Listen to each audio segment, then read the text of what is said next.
مسند احمد میں یہ حدیث ہے کہ سیدنا علی کہتے ہیں کہ ایک دفعہ نبی صلی اللہ علیہ وسلم نے فرمایا کہ تیرا جھگڑا ہوگا ایک دفعہ عائشہ کے ساتھ. تو حضرت علی نے کہا میں بڑا ظالم ہوں گا یا رسول اللہ کہ میں آپ کی بیوی کے ساتھ جھگڑا کروں گا. آپ فرمایا نہیں وہ ظالم ہوگی اس وقت.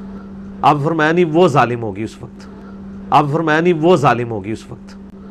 آپ فرمایا نہیں وہ ظالم ہوگی اس وقت. نعوذ باللہ نعوذ باللہ، یہ بالکل جھوٹ ہے نبی پاک صلی اللہ علیہ وآلہ وسلم کی ذات پر. حضور علیہ الصلوۃ والسلام نے ایسا بالکل نہیں فرمایا، کسی بھی روایت میں نہیں، نہ مسند احمد میں نہ کسی اور کتاب میں، کہ حضور علیہ السلام نے یہ فرمایا ہو کہ نہیں وہ ظالم ہوگی اس وقت. امی عائشہ رضی اللہ عنہا جن کی عفت پاک دامنی کی گواہی اللہ نے خود قرآن میں دی، جو امی خدیجہ رضی اللہ عنہا کے بعد ازواج مطہرات میں سب سے زیادہ محبوب تھیں آپ علیہ الصلوۃ والسلام کو، ان کے متعلق مرزے نے ظالم کا لفظ استعمال کیا اور نسبت حضور علیہ السلام کی طرف کر دی کہ حضور علیہ السلام نے ان کو ظالم کہا. نعوذ باللہ. تو یا رسول اللہ مجھے کیا حکم دیتے ہیں؟ فرمایا کہ وہ جب ظلم کرے گی تو تم اس کو واپس چھوڑ آنا جہاں سے وہ آئی تھی. دیتے ہیں فرمایا کہ وہ جب ظلم کرے گی، دیتے ہیں فرمایا کہ وہ جب ظلم کرے گی تو یہ بھی بالکل جھوٹ ہے حضور علیہ الصلوۃ والسلام کی ذات پر. آپ علیہ الصلوۃ والسلام نے ایسا کہیں نہیں فرمایا کہ جب وہ ظلم کرے گی.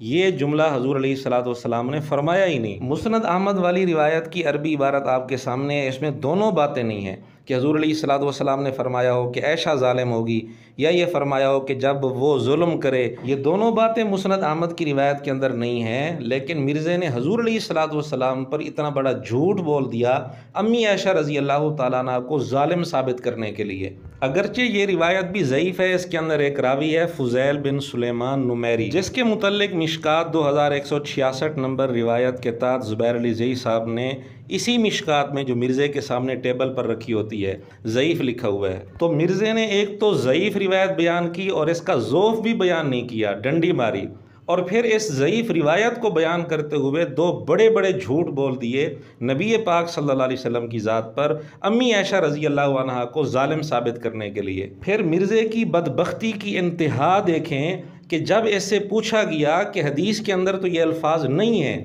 تو مرزے نے غلطی ماننے کی بجائے نبی پاک صلی اللہ علیہ وسلم پر جو جھوٹ بولا تھا اس پر مزید پکا ہو گیا اور پوری ڈھٹائی سے مزید بغض کا اظہار کرتے ہوئے نبی پاک صلی اللہ علیہ وسلم پر مزید جھوٹ بول دیا. مرزے نے کہا کہ جی میں نے تو نرم لفظ بولا تھا، حدیث میں تو بدبخت کا لفظ آتا ہے، میں نے تو نرم لفظ بولا تھا، آپ بدبخت کا لفظ بول دیں. نعوذ باللہ. یہ تو ہمارے چھوٹے چھوٹے الفاظ کو لے کے بیٹھے ہیں جی، اس نے کہہ دیا بدبخت، وہ حدیث میں موجود ہے، میں نے تو اس کے لیے نرم لفظ استعمال کیا تھا ظالم. ان کو ہضم نہیں ہوا. یہاں پہ بھی میں نے جو یہ ورڈ استعمال کیا، ایک یہ تھا کہ میں یہ کہتا کہ حضرت علی نے کہا یا رسول اللہ میں تو بڑا بدبخت ہوں اگر میں آپ کی بیوی کے ساتھ لڑوں، تو میں نے کہا کہ حضرت علی نے فرمایا کہ میں تو بڑا ظالم ہوں گا. یہاں مرزا چلاکی دکھا رہا ہے، اس پر تو بات ہوئی نہیں تھی کہ حضرت علی رضی اللہ تعالیٰ عنہ نے اپنے آپ کو کیا کہا، اس پر تو بات ہی نہیں ہوئی تھی. بات یہ ہوئی تھی کہ حضور علیہ السلام نے امی عائشہ رضی اللہ عنہ کو ظالم کہا یا نہیں کہا. تو میں نے ہلکا ورڈ اس کے لیے یوز کیا کیونکہ میں محاورہ ترجمہ کر رہا تھا. آپ کو زیادہ شوق ہے تو آپ وہ ترجمہ کر لیں پھر. اشقاہم، میں تو بڑا بدبخت ہوں. نعوذ باللہ. تو نبی علیہ السلام نے فرمایا لا، نہیں، لیکن یہ بات اس وقت کی جاتی ہے جب بالکل اس کے اپوزٹ بات ہو. لیکن کا مطلب مرزے نے یہ نکال لیا کہ جب حضرت علی رضی اللہ تعالیٰ عنہ نے کہا میں تو بڑا بدبخت ہوں گا، تو حضور نے فرمایا نہیں، لیکن کا مطلب مرزا کہتے ہیں اس کے اپوزٹ، یعنی امی عائشہ رضی اللہ عنہ نعوذ باللہ حضور علیہ السلام ان کو بدبخت کہہ رہے ہیں کہ وہ بدبخت ہوں گی نعوذ باللہ. حالانکہ لیکن پر حضور علیہ السلام کی بات ختم نہیں ہوئی. لیکن کے بعد حضور کیا کہنا چاہتے ہیں وہ روایت کے اندر موجود ہے. وہ یہ ہے کہ حضور علیہ السلام نے فرمایا جب ایسا ہو تو ان کو ان کی امن کی جگہ تک پہنچا دینا. لیکن مرزے نے پھر اپنی طرف سے جھوٹ شامل کر دیا کہ نعوذ باللہ نبی پاک صلی اللہ علیہ وسلم نے تو امی عائشہ کو بدبخت کہا تھا، میں نے تو نرم لفظ لفظ استعمال کیا، میں نے تو ظالم کہہ دیا۔ تھوڑی دیر کے لیے آپ یہ تصور کر لیں کہ جس کو نبی پاک صلی اللہ علیہ وآلہ وسلم نامزد کر کے بدبخت کہہ دیں، اس کا کیا مقام رہ جاتا ہے۔ ایک طرف امی عائشہ رضی اللہ عنہا کے فضائل سامنے رکھیں، کسی اور بیوی کے ساتھ بستر میں آپ علیہ الصلوۃ والسلام ہوتے تھے، وہی نہیں اترتی تھی سوائے امی عائشہ رضی اللہ عنہا کے۔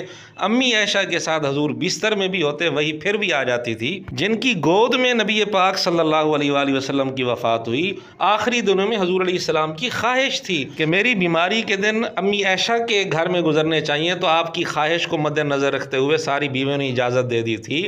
تو محبوب سید الانبیاء کے متعلق مرزے نے پوری ڈھٹائی کے ساتھ ظالم کا لفظ بھی استعمال کیا، بدبخت کا لفظ بھی استعمال کیا، اور جھوٹ بول دیا کہ خود نبی پاک صلی اللہ علیہ وسلم نے فرمایا تھا۔ حالانکہ مسند احمد کی روایت باوجود اس کے کہ ضعیف ہے، اس کے اندر بھی نبی پاک صلی اللہ علیہ وسلم کا کوئی ایسا فرمان نہیں کہ آپ علیہ الصلوۃ والسلام نے امی عائشہ رضی اللہ عنہا کو ظالم یا بدبخت کہا ہو۔ مرزے نے چونکہ خود بدبخت کہنا تھا، لیکن اس نے جھوٹ بول دیا حضور علیہ الصلوۃ والسلام پر، اور اب تک مرزے نے اپنے اس جھوٹ سے توبہ نہیں کی، معافی نہیں مانگی۔ اب مرزے کے شاگردوں پر ہم فیصلہ چھوڑتے ہیں، وہ خود فیصلہ کریں کہ جس بدبخت نے امی عائشہ رضی اللہ عنہا کے لیے ظالم اور بدبخت تک کے لفظ استعمال کیے، اپنے ضمیر اور اپنی غیرت کو جھنجھوڑتے ہوئے اس کے متعلق کیا کہیں گے، مرزے کے شاگرد خود فیصلہ کر لیں۔